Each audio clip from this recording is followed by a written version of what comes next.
উন্নয়নশীল দেশের কাতারে বাংলাদেশ 2026 সালে জাতিসংঘ সাধারণ পরিষদের অধিবেশনে আনুষ্ঠানিক স্বীকৃতি।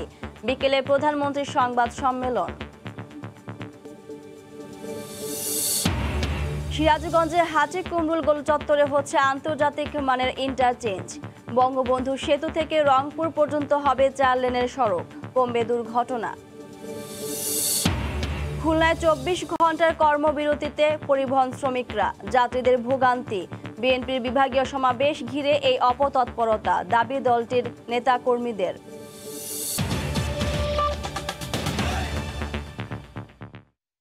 সময় সংবাদের সঙ্গে আছি আমি মাহমুদা মনি।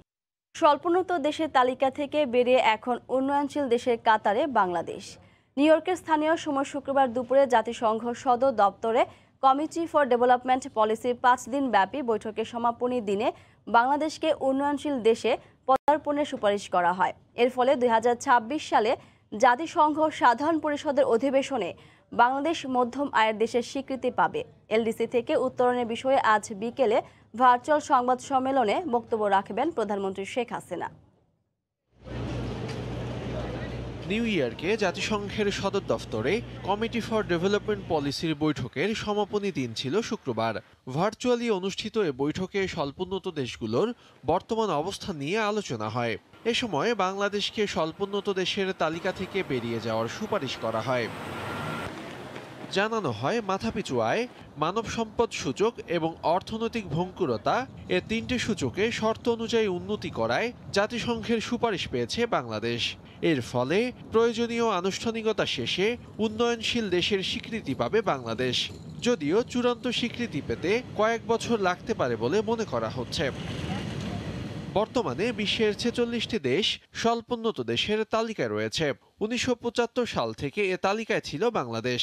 2018 সালে প্রথম এবং শুক্রবার কমিটি ফর ডেভেলপমেন্ট পলিসির ত্রিবার্ষিকীয় সম্মেলনে চূড়ান্ত সুপারিশ পাওয়ার মাধ্যমে বাংলাদেশ কার্যত উন্নয়নশীল দেশের কাতারে প্রবেশ করল বলে মত সংশ্লিষ্টদের। জন্মের 50 বছরের মধ্যেই দুর্বার গতি নিয়ে এগিয়ে যাচ্ছে বাংলাদেশ। গত 2 দশকে অর্থনৈতিক প্রবৃদ্ধি বা সামাজিক উন্নয়ন যে কোনো সূচকে বাংলাদেশের অগ্রগতি অভূতপূর্ব। সামাজিক নিরাপত্তা, অর্থনৈতিক উন্নয়ন, অবকাঠামো উন্নয়ন, দারিদ্রতা হ্রাস, মাথাপিছু আয় বৃদ্ধি সহ সব ক্ষেত্রেই বিশ্বে বাংলাদেশ এক বিস্ময়ের নাম। বাস্তবায়ন হচ্ছে পদ্মা সেতু, রূপপুর পারমাণবিক বিদ্যুৎ কেন্দ্র, পায়রা গভীর সমুদ্র বন্দর, ঢাকা মেট্রো রেল সহ বড় বড় মেগা প্রকল্পগুলো। 80-র দশকে স্বল্পোন্নত দেশের কাতারে থাকা বাংলাদেশ চ্যালেঞ্জ মোকাবেলা করে পৌঁছে গেল উন্নয়নশীলের কাতারে। এজন্য পেরোতে হয়েছে বন্ধুর পথ। 2020 সালে বাংলাদেশের মাথাপিছু আয় ছিল $1,827। মানব সম্পদ সূচকে বাংলাদেশের পয়েন্ট 75.30, কিন্তু উন্নয়নশীল হতে প্রয়োজন ছিল আরও কম 66। অর্থনৈতিক ভঙ্গুরতা সূচকের বাংলাদেশের অর্জন 25.20 পয়েন্ট। বলা যায় সব মানদণ্ডে গতিশীল বাংলাদেশ। আর এসব পর্যালোচনা শেষে ইউএনসিপিডির সভায় বাংলাদেশের উন্নয়নশীল দেশে উত্তরণের চূড়ান্ত সুপারিশ আসে। কাজীফ থেকে শুভ, সময় সংবাদ। উত্তরবঙ্গের প্রবেশদ্বার সিরাজগঞ্জের হাজী কুমরুল গোল চত্বর এলাকায় 4 লেনের মহাসড়কের পাশাপাশি তৈরি হচ্ছে আন্তর্জাতিক মানের ইন্টারচেঞ্জ। এর মাধ্যমে সহজেই রাস্তা পরিবর্তন করতে পারবে এই পথে চলাচলকারী যানবাহন। সংশ্লিষ্টরা বলছেন এতে মহাসড়কে দীর্ঘদিনের যানজটের ভোগান্তির পাশাপাশি কমে আসবে সড়ক দুর্ঘটনা। 3 বছরের মধ্যে নির্মাণ কাজ শেষ হবে বলে জানান প্রকল্প পরিচালক। রিঙ্কু কুণ্ডু রিপোর্ট, ছবি তুলেছেন অমৃত সেন। উত্তরবঙ্গের প্রবেশদ্বার সিরাজগঞ্জের হাজী কুমরুল গোল চত্বর। এই মহাসড়ক দিয়ে প্রতিদিন উত্তর ও দক্ষিণাঞ্চলের 27টি জেলার যানবাহন চলাচল করে। ফলে প্রায় ঘন্টার পর ঘন্টা যানজটে ভোগান্তি পোহাতে হয় যাত্রী ও চালকদের। এই দুর্ভোগ কমাতে সড়ক ও জনপথ বিভাগ বঙ্গবন্ধু সেতুর পশ্চিম অংশ থেকে রংপুর পর্যন্ত 4 লেনের কাজ শুরু করেছে। 4 লেনের মহাসড়কের পাশাপাশি গুরুত্বপূর্ণ এই হাজী কুমরুল গোল চত্বর এলাকায় নির্মাণ করা হবে আন্তর্জাতিক মানের ইন্টারচেঞ্জ। এই ইন্টারচেঞ্জের মাধ্যমে গোল চত্বরের 1 কিলোমিটার আগেই ভাগ হয়ে যাবে বিভিন্ন জেলার যানবাহনগুলো। আধুনিক নির্মাণশৈলীতে থাকছে নানা সুযোগ সুবিধা, থাকছে গাড়ি পার্কিং সুবিধা সহ চালকদের বিশ্রামাগার, পথচারীদের পারাপারের জন্য ফ্লাইওভার ও ওয়াকওয়ে। এর ফলে দীর্ঘদিনের ভোগান্তি কমে নির্ধারিত সময়ে গন্তব্যে পৌঁছানো যাবে বলে মনে করছেন চালক ও যাত্রীরা। মনে করেন 1 ঘন্টা 2 ঘন্টা ধরে বসে থাকা লাগে, 10 মিনিটের রাস্তা 5 মিনিটের রাস্তা। অনেক জ্যাম থাকে, যাত্রীটা অনেক ভোগান্তিতে পড়ে।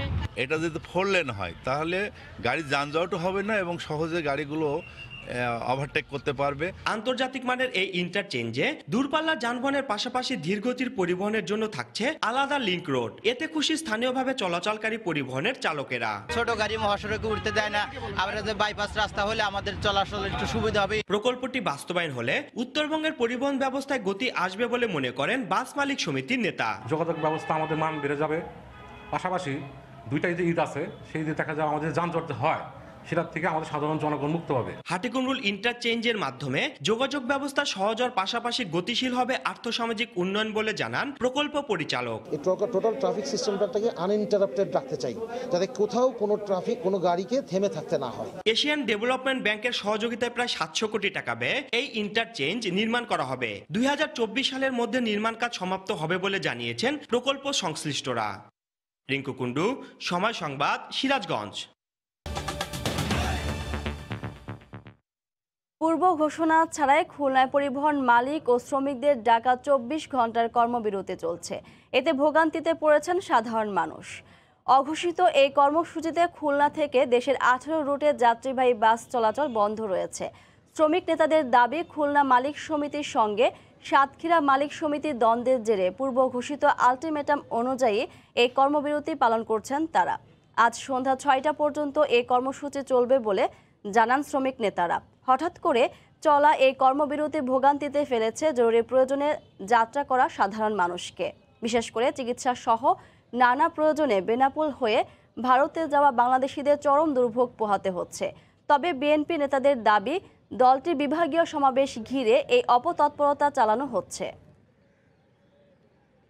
বেনাপোল যাওয়ার উদ্দেশ্যে সকালে উঠে আসছে, এখানে এসে দেখি বাস বন্ধ। না, আমরা জানতাম না এটা যে আজকে গাড়ি বন্ধ আছে। এখন হঠাৎ করে দেখি যে বাস বন্ধ। আমরা তো আসলে আমাদের এটা ধারণা ছিল না যে বাসের এমন বন্ধ থাকবে। লহগড়াতে যাব, আমাদের ফ্রেন্ড সার্কেলের আজকে সম্মেলন ছিল। খুলনায় বিএনপির বিভাগীয় সমাবেশকে কেন্দ্র করে সকাল থেকে দলটির অফিসের সামনে জড়ো হচ্ছেন নেতাকর্মীরা। এ বিষয়ে বিস্তারিত জানাতে এই মুহূর্তে নগরীর কেডি ঘোষ রোড এলাকায় আছেন রিপোর্টার তরিকুল ইসলাম। সরাসরি যাচ্ছি তার কাছে। তরিকুল, মনি, কেন্দ্র ঘোষিত কর্মসূচি অনুযায়ী খুলনা বিভাগীয় বিএনপির বিভাগীয় সমাবেশ হওয়ার কথা রয়েছে আজকে, এবং দুপুর 2টা থেকে এই কর্মসূচি হওয়ার কথা ছিল।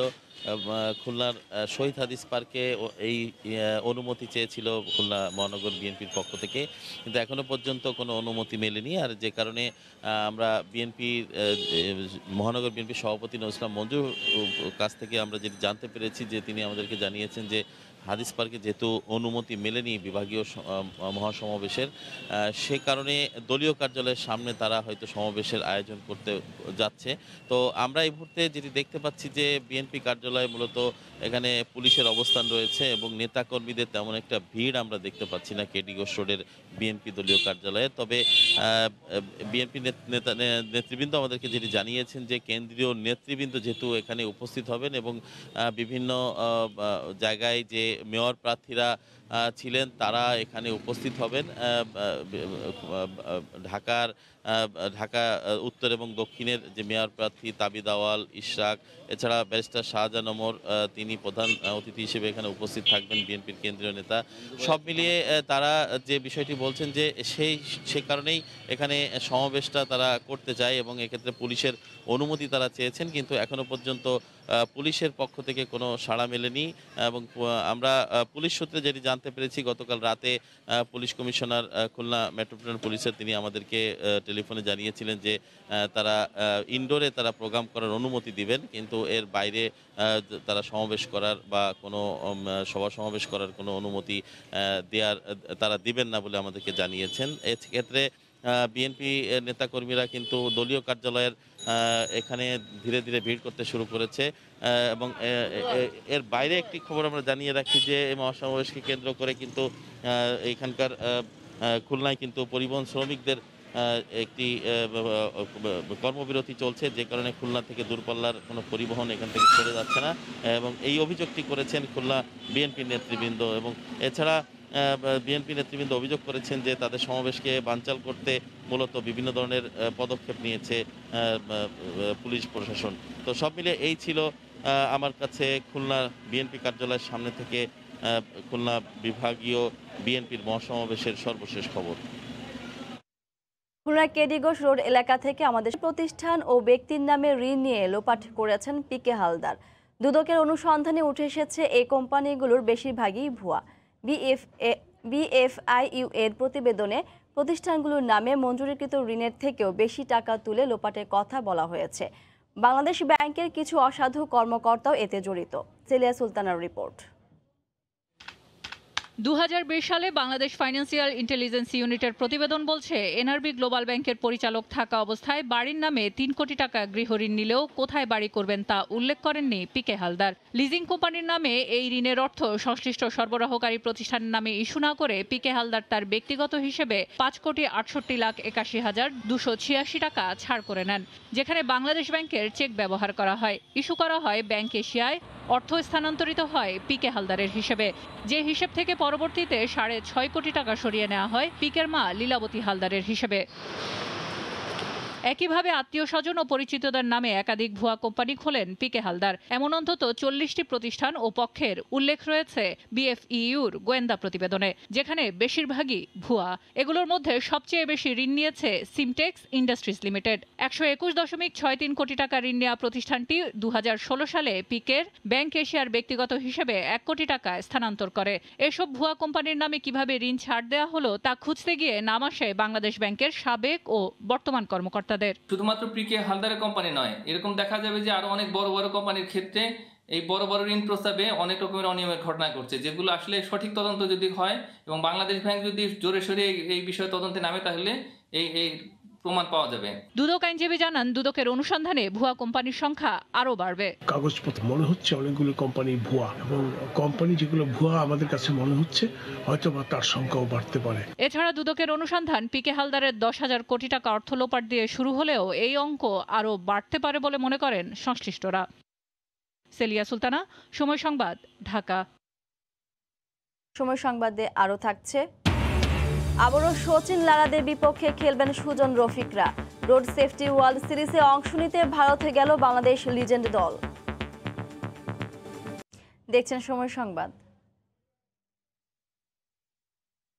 2 দশকেরও বেশি সময় পর আজ আবারও চালু হচ্ছে আরিচা কাজেরহাট নৌ রুটে ফেরি চলাচল। এই মুহূর্তে আরিচা ঘাটে আছেন রিপোর্টার মাহমুদ রাকিব। সরাসরি যাচ্ছি তার কাছে। রাকিব, ঢাকার সঙ্গে উত্তরাঞ্চলের আজকে একটি নতুন দ্বার উন্মোচন হলো। মূলত আরিচা অর্থাৎ মানিকগঞ্জ পার থেকে পাবনার কাজিরহাট, এই জায়গাটিতে গত 20 বছর ধরে এই নৌ রুটের ফেরি চলাচলটি বন্ধ ছিল। সেটি আজ ঠিক এখন, অর্থাৎ এখন থেকে 1 থেকে 2 মিনিট আগে এই নৌ রুটটি প্রায় 2 দশক পর আবার পুনরায় চালু হলো। এর মধ্য দিয়ে ঢাকার সঙ্গে উত্তরাঞ্চল, বিশেষ করে পাবনা, ঈশ্বরদী, সিরাজগঞ্জ, বগুড়া, রাজশাহী, টোটাল 28টি জেলার দূরত্ব কমে আসলো 80 থেকে 100 কিলোমিটার পর্যন্ত। এর মধ্য দিয়ে একদিকে যেমন ঢাকা থেকে এসব অঞ্চলে যেতে এখন অনেকটাই সময় কম লাগবে, অর্থাৎ যেখানে সড়ক পথে যেতে সময় লাগে 6 থেকে 8 ঘন্টা পর্যন্ত, সেখানে এখন ঢাকা থেকে মানিকগঞ্জ হয়ে এই আরিচা ঘাট দিয়ে কাজিরহাট গিয়ে পৌঁছতে সময় লাগবে সর্বোচ্চ 4 ঘন্টা, প্রায় অর্ধেকে নেমে এসেছে সময়। পাশাপাশি ঢাকা রাজশাহী মহাসড়ক, বিশেষ করে বঙ্গবন্ধু সেতু, এখানে কিন্তু সড়কে যে যানজট থাকে দীর্ঘ সময় ধরে প্রতিনিয়ত, সেই যানজট কমে আসবে। এবং সবচেয়ে বেশি এই যে রুটটি চালু হলো, এর সুযোগ সুবিধা ভোগ করবে হলো পণ্যবাহী ট্রাক। আপনি জানেন যে ঘন্টার পর ঘন্টা পণ্যবাহী ট্রাকগুলোকে অপেক্ষা করতে হয় টাঙ্গাইল মহাসড়কে, সেটা কিন্তু এর মাধ্যমে কমে আসবে। আমি যদি আপনি একটু বলে দেই, আরিচা থেকে কাজিরহাট এই রুটটি হলো টোটাল 14 কিলোমিটার। এই 14 কিলোমিটার নদীপথ পাড়ি দিতে সময় লাগবে, অর্থাৎ আরিচা থেকে কাজিরহাট যেতে সময় লাগবে 1 ঘন্টা 20 থেকে 1 ঘন্টা 30 মিনিট, এবং যখন ফিরবে অর্থাৎ কাজিরহাট থেকে আরিচা আসতে সময় লাগবে 1 ঘন্টা 10 মিনিট। অথচ এই জায়গাটি কিন্তু যেতে সড়ক পথে সময় লাগে প্রায় 3 থেকে 4 ঘন্টা পর্যন্ত। এই নৌরুটটি মূলত বঙ্গবন্ধু সেতু চালু হবার পর 2001 সালের দিকে বন্ধ হয়ে গিয়েছিল, সেটি আবার নতুন করে এই নৌরুটটি খনন করে চালু করা হলো। কিছুক্ষণ আগে নৌ পরিবহন প্রতিমন্ত্রী এই রুটটির উদ্বোধন করেছেন। এখন থেকে এই রুটে ফেরি চলাচল শুরু হলো মনি। তা আমার কাছে এই ছিল সবশেষ মনি। আরিচা কাজিরহাট নৌ রুটে ফেরি চলাচল আবারও চালু হওয়ার পরিস্থিতি জানাচ্ছিলেন আমাদের সহকর্মী। সিরিজের অংশ নিতে ভারতে গেল বাংলাদেশ লিজেন্ড দল। বিমানবন্দরে ব্যাটপ্যাড নিয়ে হান্নান পাইলটদের ব্যস্ততা। প্রথম দর্শনে এমন দৃশ্যে খটকা লাগতে পারে যে কারোই। এদের হাত ধরেই তো বাংলার ক্রিকেটের উত্থান। খেলোয়াড়ি জীবনের পাট চুকিয়েছেন বহু আগেই। তবে কি আবার এই বয়সে অবসর ভেঙে ফিরছেন ক্রিকেটে? উত্তরটা হলো অবসর ভেঙে নয়, তবে আবারও প্রতিযোগিতামূলক ক্রিকেটে ফিরছে টাইগারদের সোনালী অতীত। রোড সেফটি ওয়ার্ল্ড সিরিজে অংশ নিতে ভারত গেলেন নাফিজ অপিরা। প্রতিপক্ষ হিসেবে থাকছে ভাজ, টেন্ডুলকার, যুবরাজ, দিলশান। কিছুটা বিনোদনের খোরাক জোগাতে এই টুর্নামেন্ট আয়োজন করা হলেও এতে থাকছে বহু পুরনো দেনা শোধ করার সুযোগ। সব সাবেক প্লেয়ারদের খেলা, তো এটা আলাদা একটা ফ্লেভার। বাংলাদেশ লিজেন্ড বলে আমরা খেলবো, দেশের একটা ব্যাপার আছে, আমরা চেষ্টা করবো যতটুকু ভালো খেলা। সবগুলো ম্যাচই হবে ছত্তিশগড়ের রায়পুরে। সামাজিক দায়বদ্ধতা থেকে ক্রিকেটাররা দিলেন ইতিবাচক বার্তাও। যে কোনো একটা উদ্দেশ্য নিয়ে করতেছে, তা মেন জিনিসটা সবচেয়ে বড় যে আবার এদের সাথে খেলেছি, এদের সাথে আবার নতুন করে দেখা হচ্ছে, এটি সবচেয়ে বড়। বাংলাদেশে অনেক দুর্ঘটনা ঘটে, রোড অ্যাক্সিডেন্টস হয়, ইন্ডিয়া হচ্ছে এবং ওরা এই উদ্যোগ নিচ্ছে। তো এটাই থাকবে যে যেন আমরা সাবধানে গাড়ি চালাই, সাবধানে রাস্তা পার হই। আগামী 5 মার্চ ইন্ডিয়ান লেজেন্ডদের বিপক্ষে প্রথম ম্যাচ খেলবে বাংলা লেজেন্ডরা। 6 দলের এই টুর্নামেন্টের ফাইনাল 21 মার্চ। মাহবুব রিমন, সময় সংবাদ। সুনামগঞ্জের তাহিরপুরে শিমুল বাগানের নান্দনিক সৌন্দর্য উপভোগ করতে বিভিন্ন স্থান থেকে আসছেন দর্শনার্থীরা। এই মুহূর্তে সেখানে আছেন রিপোর্টার ইকরামুল কবির। সরাসরি যাচ্ছি তার কাছে। ইকরামুল। ধন্যবাদ মনি। সিলেটের এই যে সিলেট অঞ্চলের সবচাইতে একটি আকর্ষণীয় জায়গা এই শিমুল বাগান, সুনামগঞ্জ জেলার তাহিরপুর উপজেলার একেবারে সীমান্ত ঘেঁষা জাদুকাটা নদীর পাড়েই এই শিমুল বাগানটি। এই শিমুল বাগান 30 একর জমির উপরে 3000টি শিমুল বাগান রয়েছে। এখন ফাগুনের আগুন ঝরা রঙিন মেতে উঠেছে শিমুল বাগানের প্রত্যেকটি গাছ। আপনারা দেখতে পাচ্ছেন লালে লাল হয়ে গেছে, এবং পর্যটকরা শুধুমাত্র সিলেট অঞ্চল না, দেশের বিভিন্ন জায়গা থেকে যারা ফেসবুক বা ইউটিউব থেকে এই শিমুল বাগান এর বিভিন্ন দৃশ্য দেখেছে, তারা এক নজর দেখার জন্য দেশের বিভিন্ন প্রান্ত থেকে ছুটে আসে এই শিমুল বাগানকে এক নজর দেখার জন্য। এখানে বলে রাখা প্রয়োজন যে এই মাসটি বিশেষ করে ঋতুরাজের যেই মাস ফাগুন মাসেই এই ফুলগুলো ছেয়ে যায় গাছে গাছে। এখন প্রায় একটু 1 সপ্তাহ পরেই গাছগুলোর ফুল অনেকটা কমে যাবে, এখনও অনেক কমার পথে রয়েছে। তবে এই ফাল্গুন মাসের এখন মাঝামাঝি সময়, এই সময়টিতে একেবারে ভরা মৌসুম বলা যায় এই গাছগুলোর। এবং 3000 গাছেই কোনো কম বেশি ফুল থাকে, কোনো গাছে একটু বেশি থাকে, কোনো গাছে একটু কম থাকে। বলে রাখা প্রয়োজন, সুনামগঞ্জ থেকে এখানে আসতে গেলে 2টি উপজেলা পার হতে হবে, বিশ্বম্বরপুর এবং তাহিরপুর। সড়ক পথে আসতে গেলে সিলেট থেকে প্রয়োজন পড়বে 3 ঘন্টা, এবং সুনামগঞ্জ থেকে আসতে সময় লাগবে প্রায় 2 ঘন্টার কিছু কম সময় লাগবে সুনামগঞ্জ থেকে আসতে। সব কিছু মিলে অনেক ঝক্কি ঝামেলা শেষ করে সড়ক পথে, সড়কগুলো অনেক অবকাঠামো খুবই নাজুক অবস্থায়, সব কিছু মিলে যখন এই জায়গাটিতে আসা পড়বে, পর্যটকরা যখন এই জায়গায় পৌঁছে যাবে, তখন কিন্তু প্রত্যেকটি পর্যটকদেরই মন একেবারে রঙিন হয়ে যাবে, লালে লাল হয়ে যাবে। এই শিমুল বাগানের মতো সবাই তৃপ্ত এই এলাকায় এসে। এই জায়গাকে উন্নয়ন করার জন্য এই বাগানের যে মালিক রাকিব অনেক চেষ্টা চালাচ্ছে, অনেকভাবে চেষ্টা তদবির করে এই জায়গার সড়ক উন্নয়নের চেষ্টা করছে। মোটামুটি মনি এই ছিল সুনামগঞ্জের তাহিরপুরের শিমুল বাগানে যে ফুলে ফুলে ছেয়ে গেছে বাগানের প্রত্যেকটি গাছ, সেই খবর। সুনামগঞ্জের তাহিরপুর শিমুল বাগান থেকে আমাদের সাথে সরাসরি যুক্ত ছিলেন রিপোর্টার ইকরামুল কবির। এ পর্যায়ে শীর্ষ সংবাদ জানিয়ে দিচ্ছি আরেকবার। উন্নয়নশীল দেশের কাতারে বাংলাদেশ। 2026 সালে জাতিসংঘ সাধারণ পরিষদের অধিবেশনে আনুষ্ঠানিক স্বীকৃতি। বিকেলে প্রধানমন্ত্রীর সংবাদ সম্মেলন। সিরাজগঞ্জের হাজী কুমরুল গোল চত্বরে হচ্ছে আন্তর্জাতিক মানের ইন্টারচেঞ্জ। বঙ্গবন্ধু সেতু থেকে রংপুর পর্যন্ত হবে 4 লেনের সড়ক, কমবে দুর্ঘটনা। এবং খুলনায় 24 ঘন্টার কর্মবিরতিতে পরিবহন শ্রমিকরা, যাত্রীদের ভোগান্তি। বিএনপির বিভাগীয় সমাবেশ ঘিরে এই অপতৎপরতা, দাবি দলটির নেতাকর্মীদের। এই ছিল এখনকার মতো, সঙ্গে থাকুন সময়।